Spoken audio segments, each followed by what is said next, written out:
Roshni and Gate contention one is preventing an oil crisis. The BP Statistical Review of World Energy quantifies in 2018 that Saudi Arabia produces 12.9% of the world's annual oil production.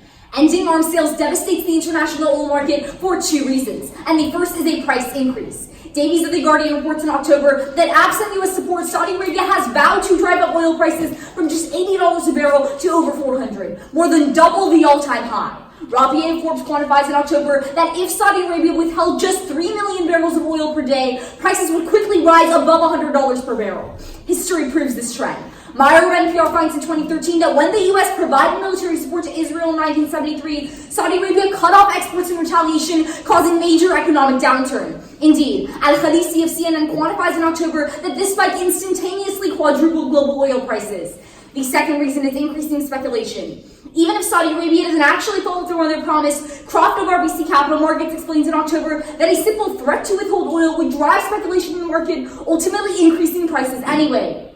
Indeed, Waldo Forbes concludes in October that speculation of Saudi oil prices more than anything could cause a cyclical rise in oil prices. The impact is global economic downturn. Fouquet of the London School of Economics writes in 2016 that countries dependent on globally traded energy suffer when oil shocks drive up energy prices. Indeed, Zandy of Moody's Analytics corroborates in July that quickly rising oil prices have been a major cause of every recession since World War II, meaning skyrocketing Saudi Arabian oil prices makes a cataclysmic global downturn almost inevitable. That's devastating, as the United Nations quantifies in 2009 that the 2008 global financial crisis pushed 90 million people into extreme poverty. In the words of Rabieh, quote, "The havoc Saudi Arabia could unleash if it decided to use oil as an economic weapon would be absolutely tragic." Contention 2 is moving towards peace in Yemen. In 2015, a Saudi-led coalition of Arab countries intervened in Yemen's bloody civil war. Karat's The New York Times quantifies in November that 85,000 children have died of starvation and 14 million more at risk.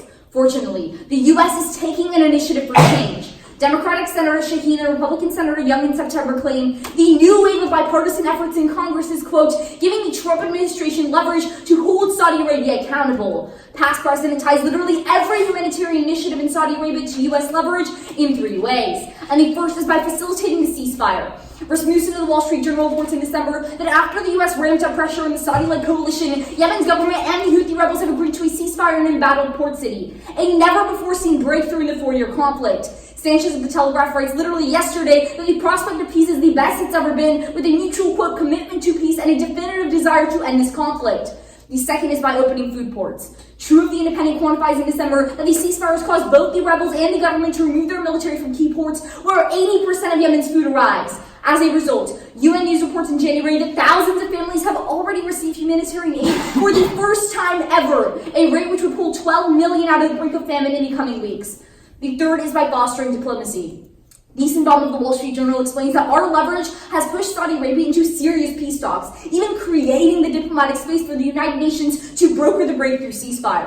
Unfortunately, Rubin of the American Enterprise Institute explains in 2016 that diplomacy without leverage never works, meaning absent U.S. involvement, these opportunities would be absolutely impossible.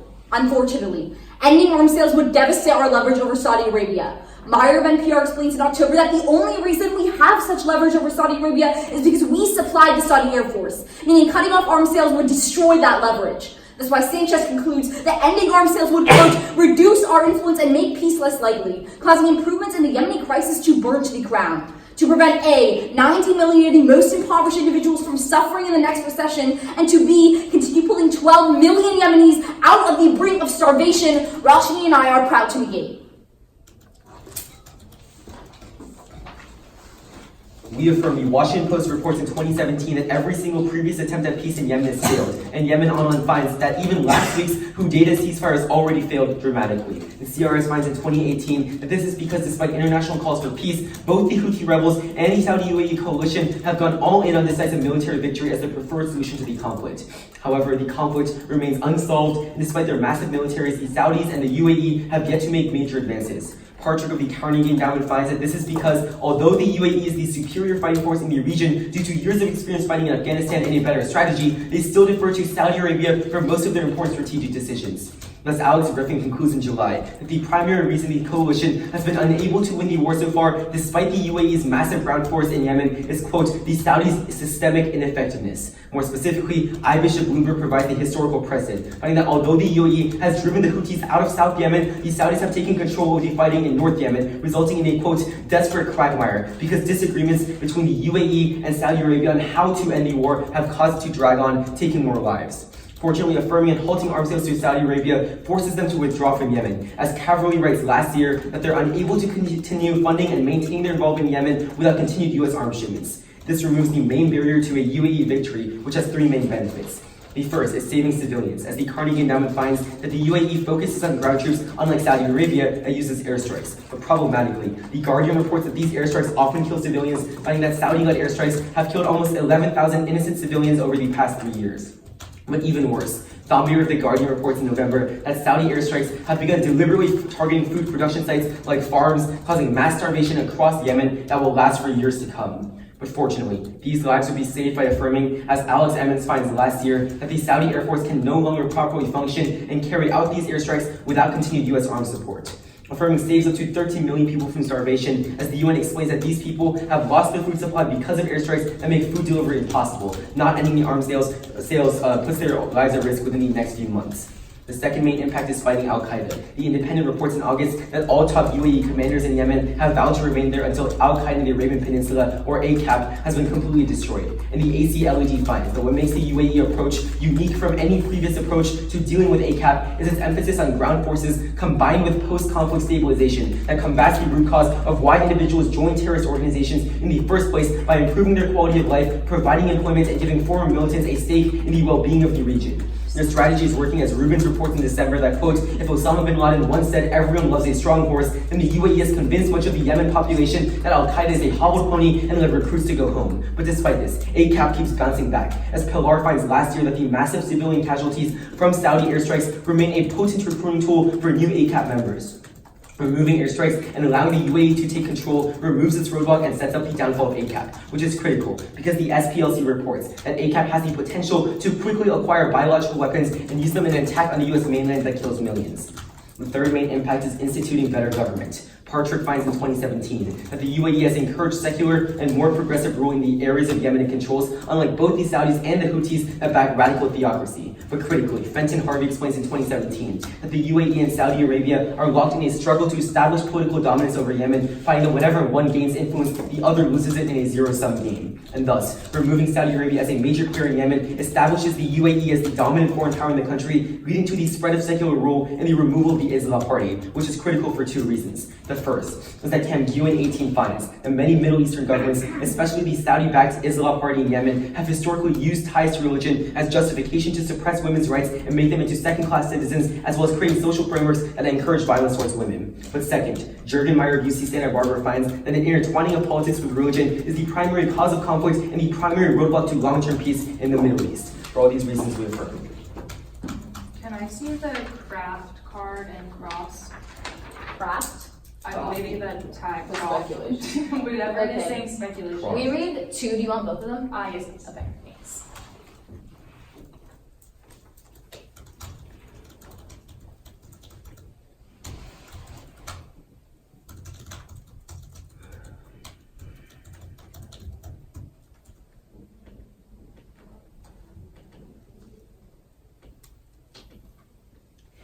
And then, can you guys take prep? Yeah, I can look at it before cross on this. Okay, cool.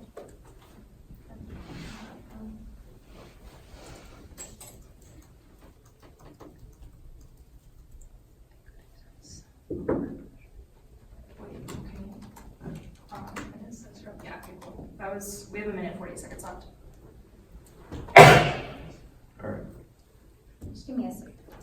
Sure. Hi, can I get the first question? Of course. Okay. So you tell me in your case, quote, there have been no significant advances. Is thousands of people getting food for the very first time ever, specifically because of the ceasefire, significant or insignificant? I'm talking about military. Yeah, so this is specifically related to military. It says talking that about because ending the war, yes. yeah, so this is specifically because violence has decreased at the ports, Thousands of people have now gone in. Is that considering- insignificant or Considering significant? that's already ended, I'd say it's pretty insignificant. It has not ended. Yeah, Rashi's going to read you evidence from literally today that says that negotiations in the ceasefire are the best they've ever been. Negotiations are happening, but our argument is that the Qaeda ceasefire you're talking about has literally been broken at least 100 times by Houthi rebels that are shelling the port. Yeah, so Rashi's going to actually read you evidence on the Cool, so violence. let's talk about, you just got like 3 questions. I was just going to respond to what you said, but go ahead. Alright, so let's talk about oil, right? Yeah. So if your impact is relying on speculation, right? It's why not. or it's one of the links. Yeah, one of the links. Why hasn't your impact happened yet? Because the speculation is not just like, oh, they say the rhetorical threat and the prices go up. It's in the case of arms sales, if the speculation happens, That's only not what the uniquely. says. Yeah, it does. It just But says, the walled evidence it just says rhetorical speculation No, could exert no, upward pressure on oil prices. The You've card already is, said. can I finish the response to your Sure. question? The card is specific to a scenario in which arms sales were ended. It says that if there was a rhetorical threat in the case of arms sales ending, that would put upward pressure. People know they're not going to raise oil prices if we don't end arms sales, so the rhetorical threat doesn't matter in the How much SWO. will oil prices go up then? Like how much is For some speculation upward or if pressure? they follow through on their threat? Both. Okay, so if they follow through on their threat, it goes from $80 a barrel to $400 a barrel, which is really, really bad. And then for speculation, it's very scalar depending on how much they say they're going to increase the prices. So, like, it's really dependent on the So rhetorical like if threat. they say it 3 times, the price goes up more than if they say it 2 times. Like what does scalar mean in terms of rhetoric? I mean, I can't tell you what like speculation of investors is going to look Then, like. like, All I how can are we tell supposed to you weigh is your that impact? historically, you weigh our impact because it's like very, very scalar. It says that even if they I say know. slightly that I they're know, going to but increase prices, I'm asking, then because of speculation, I'm it's going to asking go up where anyway. on the scale are we? If it's a scalar impact, where do you lie on that And scale? I'm telling you that it depends on what the threat is after you Then end how arms are we sales. supposed to Can I weigh have a against question impact? now? Sure. Under Saudi control, has terror gone up or down in Yemen? What do you mean by terror? Terrorism, By terror who? deaths, terror attacks, By who? like terrorism on net, By who? like by terrorist groups. Yeah, but you can't like lump all terrorist groups in together. I'm Okay, asking well I which am. terrorist I'm groups. asking you, have deaths due to terrorism gone up or down Sure, in you have the Yemen? answer for me. Yeah, I do. The answer is that under Saudi Arabian control and the status quo, because of U.S. cooperation, terrorism on net deaths yeah, have gone but down by 21%. Isn't that a good thing? There's a couple problems with this. First of all, Saudi Sure. Arabia in no way has control over Yemen, right? And there's a reason we're having this topic. There's still a war. The second wait, response I would that's make is not that even responsible. if terrorism has gone down 21% in the short term, I would say in the No. long term they'll always It's bounce back because cumulative. of It the says law ever limits. since the U.S. started helping Saudi Arabia with its counter-terror initiatives, terrorism on net has gone down by 21%. But when you take that away, when you end arms sales and leverage over them, you destroy that and you cause terrorism to resurface, which is your impact.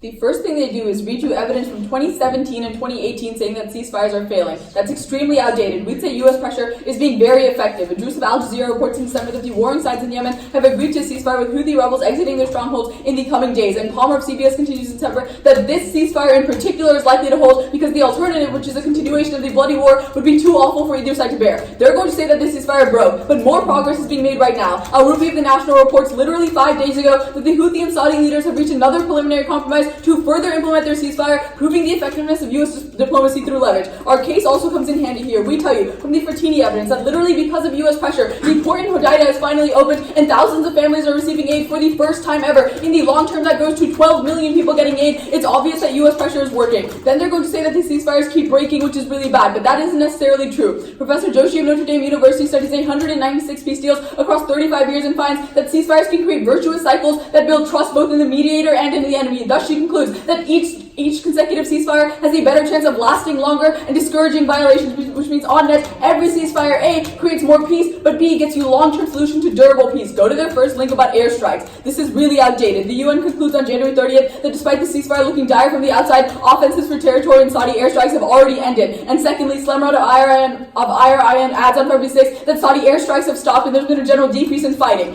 At that point, the Saudi airstrikes that they're so mad about aren't even happening in the first place. But there's a further problem here. If you were to pull out U.S. arms, realize that Saudi Arabia is just going to pivot to using other arms. Shaletta Foreign Policy argues in November that ending U.S. arms sales would make Saudi Arabia pivot away from the U.S. and establish a stronger alliance with Russia, which is really bad because instead of doing the peace negotiations that the U.S. does, Russian arms would take over the war in Yemen. Carroll of The Independent writes in 2017 that the recent threats from the U.S. have already led Saudi Arabia to sign a $3 billion missile deal with Russia that only gets worse when you affirm the resolution. That's really bad because Access to Daily Beast reports in 2015 that Russia has been known to use highly inaccurate cluster bombs that literally killed thousands of civilians at a time. This is exactly exactly what they did in Syria. As a result, McKernan of The Independent finds out when Russian weapons were used in Syria, civilian casualties rose by 34%. The same would happen in Yemen if you were to vote pro. The weighing is very clear here. If you vote pro, sure, you get a short-term lull in fighting, but in the long term, the war intensifies. If you vote con, we're already showing you that these ceasefires are being successful in creating short-term peace, but you also get a solution to long-term peace. They're going to say that the U.S. is key to using these arms in the first place. There are two ways that Saudi Arabia can tide itself over while the pivot to Russia is being completed. First, Knights of the Washington Institute writes in November that based on pre-war stocks, Saudi Arabia can keep bombing at its current rate for several years, even if the U.S. stops selling arms. They're going to say no, they need U.S. refueling. Realize that refueling doesn't even happen anymore because Saudi Arabia does it by itself. But secondly, Saudi Arabia has options for arms beside the U.S. Dewan of CNN reports in November that Saudi Arabia also receives arms from Spain, France, Italy, Serbia, Georgia, and Turkey. That means they can just use arms from literally dozens of other nations while they're completing the pivot to Russia. Go to the second link about terrorism.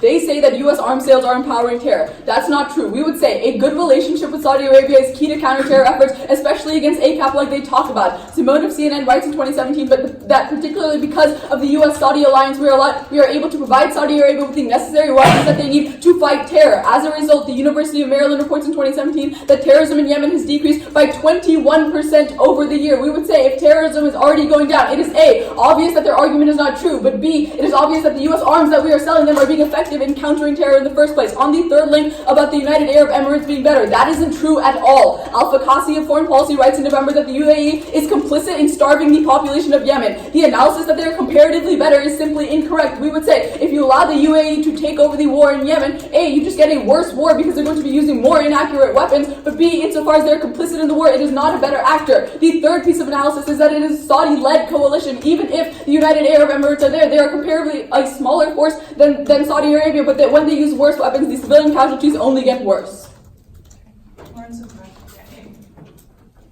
Start on oil. On the first warrant, first Bloomberg in 2018 tells you that the biggest oil consumers, including the US, Japan, and Germany, responded to a past Saudi threat of cutting off oil by creating strategic oil reserves ready to be used in the event of a major disruption. Finding most industrialized nations today hold enough crude oil to cover 90 days of imports. This is really important because it's going to short-circuit their impact. We contend that they're not relying on Saudi Arabia anymore. But then, the editorial board announced in 2018 that while Saudi Arabia does supply 9% of US oil, the US is now essentially energy independent thanks to the shale revolution. If Saudi Arabia were to completely cut off oil to the United States, prices may rise temporarily, but the deficiency will then get filled by domestic state companies, only hurting the Saudi economy and allowing other Western powers to fill in to prevent this sort of global economic crisis. But third, Holbert of New York Magazine tells you in 2017 that the U.S. is no longer dependent on Saudi oil. They're not going to meet that impact on the U.S. But finally, you could delink it again because Barrow of 2018 finds last December that OPEC can no longer price target due to the recent boom of U.S. shale oil, meaning that if they are going to price gouge, other countries will just turn into like Western fill-ins. It's only going to hurt Saudi Arabia's economy. It's not going to lead to this like economic impact. Then on the second warrant, call for the card. It's just totally misconstrued. All it says is that there's some potential of upward threats after the Khashoggi killing. That's not enough to actually trigger the impact. You should call for the card themselves. They really stretch it to meet the impact. We contend that's not going to be true. Then asks them across like how to actually weigh it. They just say it's scalar, but they can't tell you how much it actually is responsive to threats. It's not fair. Like we're not able to actually evaluate an impact. You're going to prefer impacts on coal. That's our case.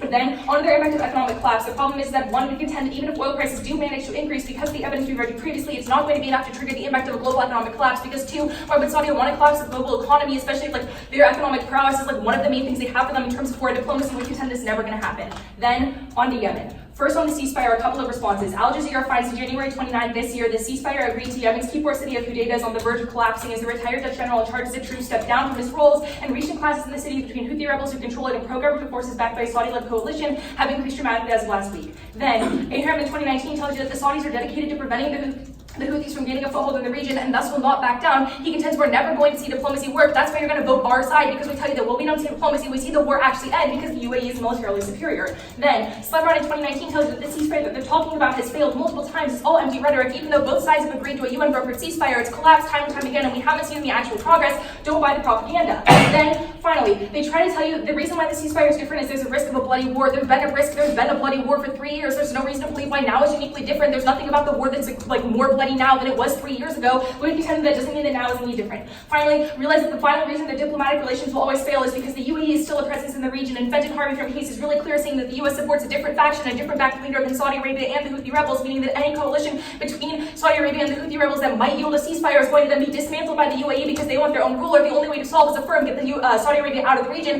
the UAE fills in and solves the war. Then let's go to the impact on food. The biggest, the best way to reverse the famine in Yemen is by pulling Saudi Arabia out of the region. That's the more vary from case where we tell you that they're explicitly farming airstriking farms right now, which is really important when you give that their third impact into this is that they tell you that we cripple like Saudi's economy because we control them with arms. That's great. That means that you buy our link. We tell you if you affirm we cripple their army, they're no longer able to airstrike. They're not going to airstrike foods. That's the biggest link into the famine in Yemen. We saw that. Then, on to our case. First of all, you can cross-apply the early responses about ceasefires. We tell you they're never going to work. The UAE's better. Then, they try to go for this Joshi evidence, but the Joshi evidence just says that they can build trust, and the new ceasefires are potentially a little bit longer. A little bit longer doesn't matter if they've only been lasting for days or weeks. We would contend that that's not enough. It's better to hope for the root cause. Vote have. Then, on the response that airstrikes have ended, Adekuni from 2 days ago finds that they're still doing airstrikes. We would contend this is more recent. Then they go in for fill-in, but Caverly from the New York Times tells you that transferring the Saudi military to employ Russian or Chinese arms takes a ton of money and time, even by Saudi Arabian standards, meaning we're not going to see it happen, and that still gives us the time frame to allow the UAE to come and solve the war. Then on civilians, first of all, Caverly's really clear on maintenance costs too. We're talking about planes. It doesn't matter if they're able to get arms from other places, or their stockpile doesn't matter because these planes need continuous maintenance, they don't meet the link. Then on terrorism, realize it's a time frame analysis. We would contend that even if terrorism was gone on in the short term, the UAE is actually best at solving back for a root cause. This means we're going to prevent terrorism and resurgence happening in the future. That's the best way to control the link into terrorism. Thus, you should vote AF. Cool. Okay, can I have the first question? Sure. So at the end of constructive, you read that UAE super democratic, super good for human rights. No, we just say it's secular. Okay. We say it's better than the alternative. And the alternative is Saudi Arabia. The alternative would be non-secular government. Okay. AKA radical So democracy. okay, cool. Well, So the offense that you are going for, I guess I'm just trying to understand the argument, is that the UAE, because it is secular, would do what? Displace and put in a different Yemeni government? So basically what we're talking about is we're looking at when the war ends, who Sure. the final actor is that's going to be able to sort of restore stability and government back to the Well, region. wouldn't that just be whoever they decide the government is in Yemen? Well, yeah, but we would say that whoever's winning the war and is there is going to be the That's one not to put the true. government That's in why you should do place. ceasefires and not just have one side win. I mean, in if your ceasefires world, work, hold on.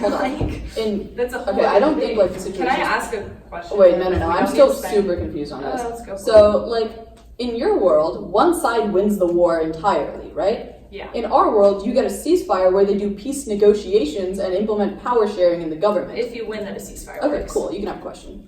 Sure. So let's talk about this idea of stockpiling, right? Right. Does Saudi Arabia actually physically have stockpiled? I'm sorry, I didn't hear what you said. What does Saudi Arabia have stockpiled? Bombs, planes, etc. How do you stockpile planes?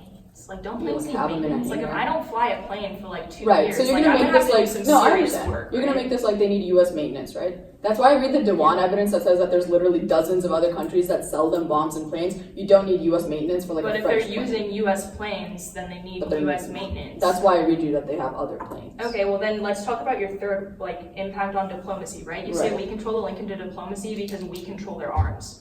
So it's got to be one or the other, right? No, so Okay, then explain how they're we different. say the reason that the U.S. in particular is a good actor is because yes, they do supply a lot of arms that gives us leverage, but we Okay, do but not. then it's not that much Right, leverage so if it's not all their arms, right? Well, yeah, so the argument that we articulate in rebuttal is that while in the short term, sure, there might be less bombing, in Okay, the cool. long term, the war gets far worse. Short term's cool with this. Cool. Can I have a question? Yeah.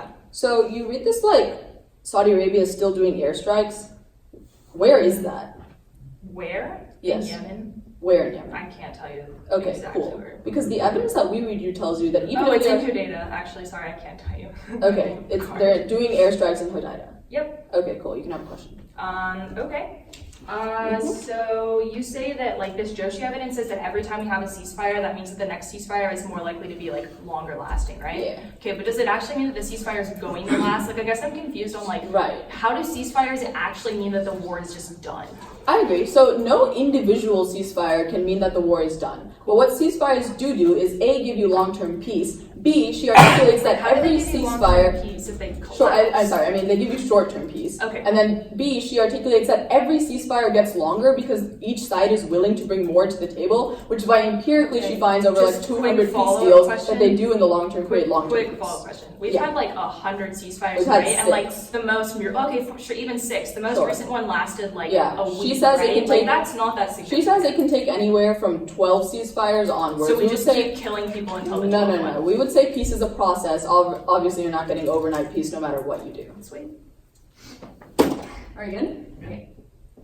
First on the ceasefire, they just say as of January, the ceasefire has been struggling. Their evidence is ancient. Slemrod and the UN say this week there's been an overall decrease in fighting. Despite this, Al-Rubi says 6 days ago the compromise to advance negotiations is happening. Then, their link is airstrikes, but the UN says this week that Saudi airstrikes have ended. Obviously, leverage is working. Finally, Sanchez says 2 days ago the negotiations are the best they've ever been in the US. Is the only reason why we posted them here. Then they said there have been violations and the past ceasefires have failed. They dropped Joshi that studies 196 peace deals and finds that even if ceasefires are broken, they cause a virtuous cycle that ultimately betrays peace. She just says it's not lasting peace yet, but sure, but now it will be. Palmer says the ceasefire will hold because both sides have been decimated so much that there's no way they want to stay in the war. The war is bloodier now, that's why this is the case. The next wave in Yemen is the terror turn. This is cold drop. Simon says the US-Saudi alliance has been key to counter-terror initiative, which Maryland says causes terror death in Yemen to go down by 21%. That means that they completely reverse this trend. Don't let them do that. Then the third way we win this is the famine on our case. They say airstrikes ended, but the UN says those airstrikes have already ended, making the problem better. That's why you read the UN news evidence that says that because of this decrease in fighting, thousands have already gotten food for the first time ever. We are now on track to give 12 million people new aid. Don't let them just ignore that. The fourth way we win this is diplomacy. Nissenbaum says US arms are key to the diplomatic space for future ceasefires and the serious peace talks happening now. But Sanchez says if you change the basis of our military relationship at all, it makes all these initiatives impossible. This is super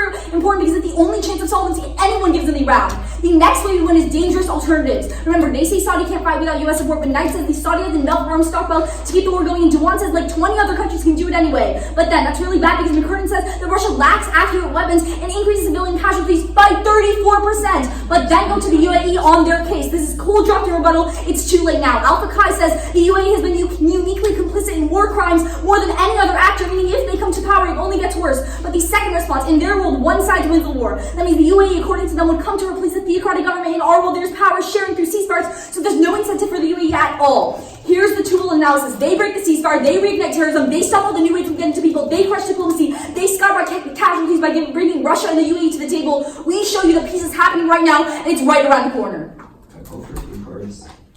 Yeah. First in ceasefire, they tried to tell you from a week ago the ceasefire is working. That's a problem for them because we posted from literally 2 days ago where we tell you the Saudi Air Force has begun launching airstrikes on the port of Hodeida once again that they talk about. This is clear evidence that the ceasefire has just broken down in a matter of days. We contend that's what will happen for every ceasefire in the near future. That's a problem when the only offense they go for this is the Joshi analysis. But we outweigh in time here, right? Because they themselves tell you Joshi takes years down the line of failed ceasefires over and over and over to finally achieve peace. Well, they never respond to the departure analysis from our case that tells you if we pull Saudi Arabia out of the region, the UAE becomes the main military actor and is able to quickly end the war with a decisive military victory much quicker than peace happens in their world, right? If they tell you civilians are constantly dying because of the Yemeni conflict, we can we solve the problem permanently much quicker than they do, right? That's a clear way to vote F.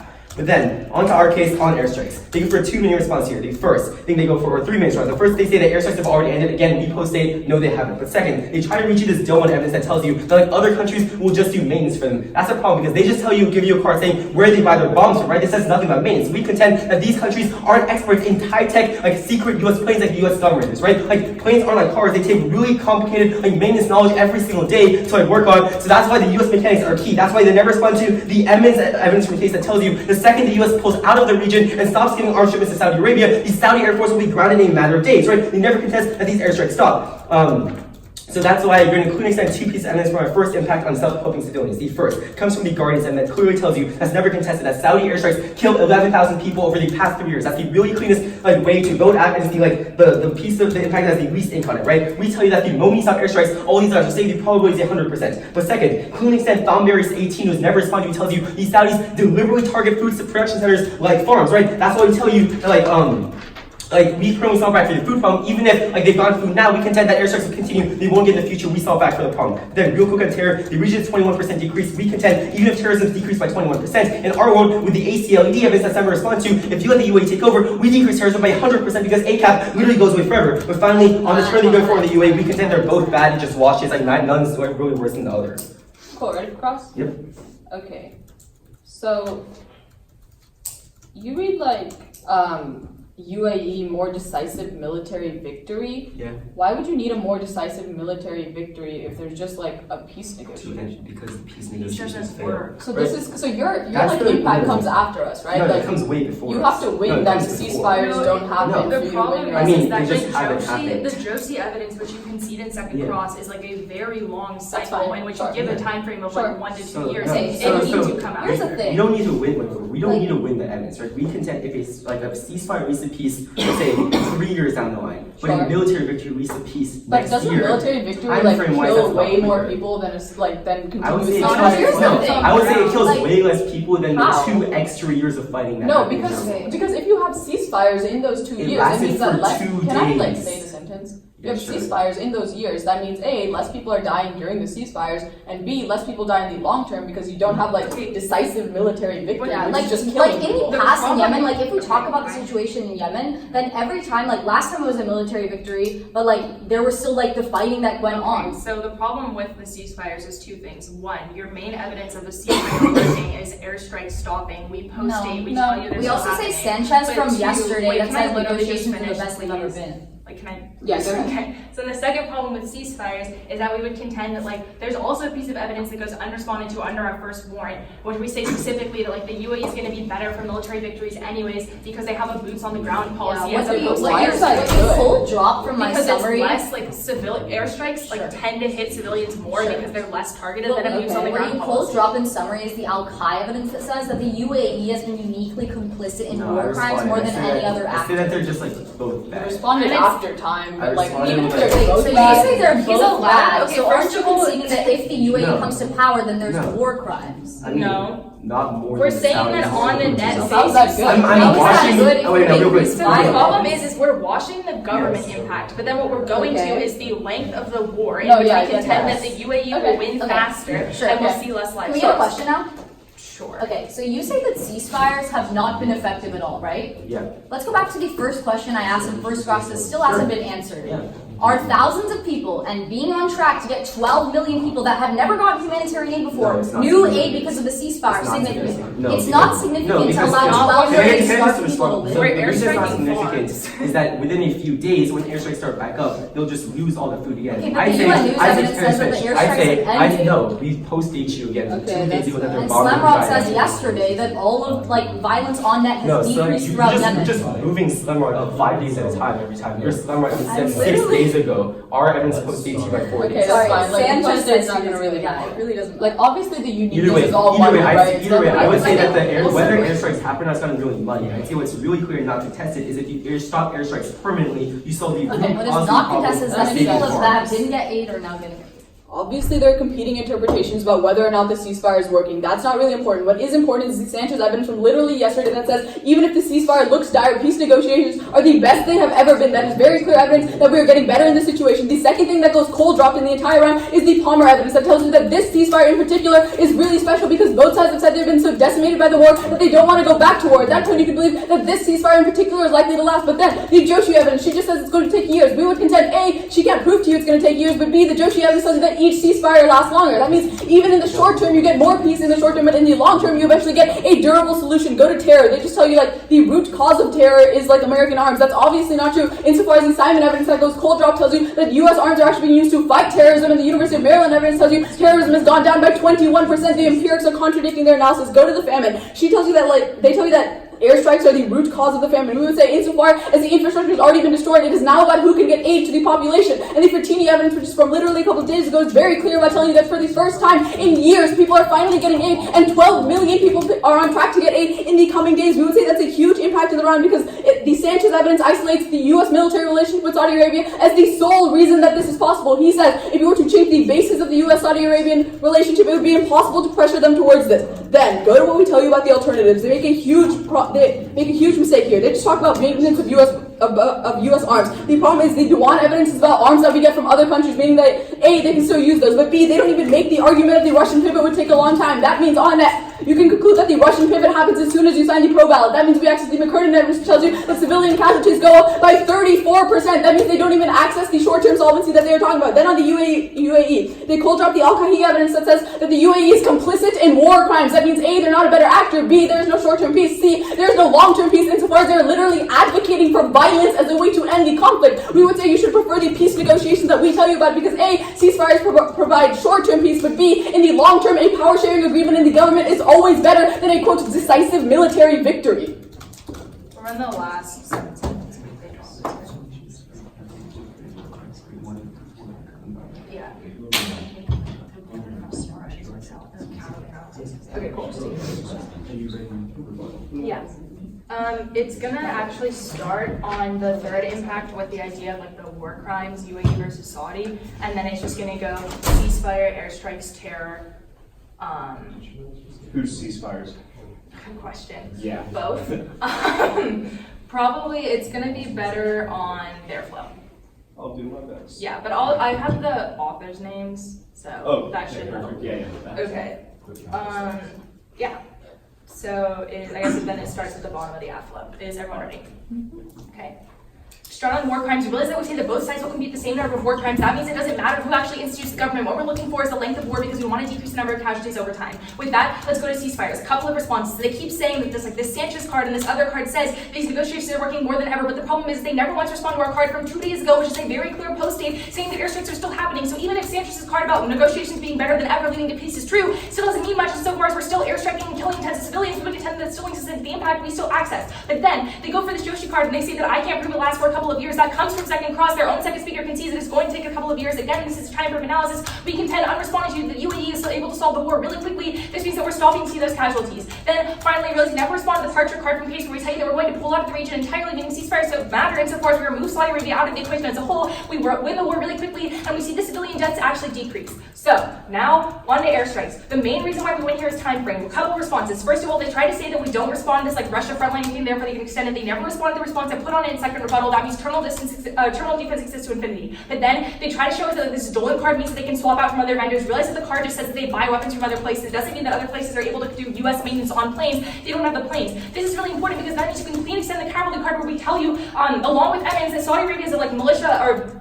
army will be grounded within days, meaning they're no longer able to launch airstrikes. That's what the Guardian tells you, that at least 11,000 civilian deaths, like every year. That's the largest impact of today's round. It's the highest probability. The impact is on food strikes. Thornberry tells you really explicitly that they bomb FARC specifically. They try to say that the infrastructure is crumbled. The problem is we can just grow more food. We pretend that's more important than relying on food aid, because food aid is always going to change. At least we can allow them to no longer strike civilians. Then on terror, they try to go for this turn on the 21%. The problem is 21% doesn't matter insofar as we solve the root cause. That's the ACLED card that goes unresponded to throughout the entire round. It's a clean extension that tells you that the UAE actually goes and solves for the root cause of terrorism, as opposed to just decreasing efforts. It doesn't matter if the U.S. is able to decrease terrorism in the region. Insofar as we tell you that the root cause of ACAP will go away, we're not going to see any possible recruiting. So at the end of the day, we tell you that one, the only way we're ever going to see the Yemen war go away is if you allow the UAE to spill in by affirming and pushing Saudi Arabia out of the region. This allows us to decrease 11,000 civilian casualties every year by stopping airstrikes.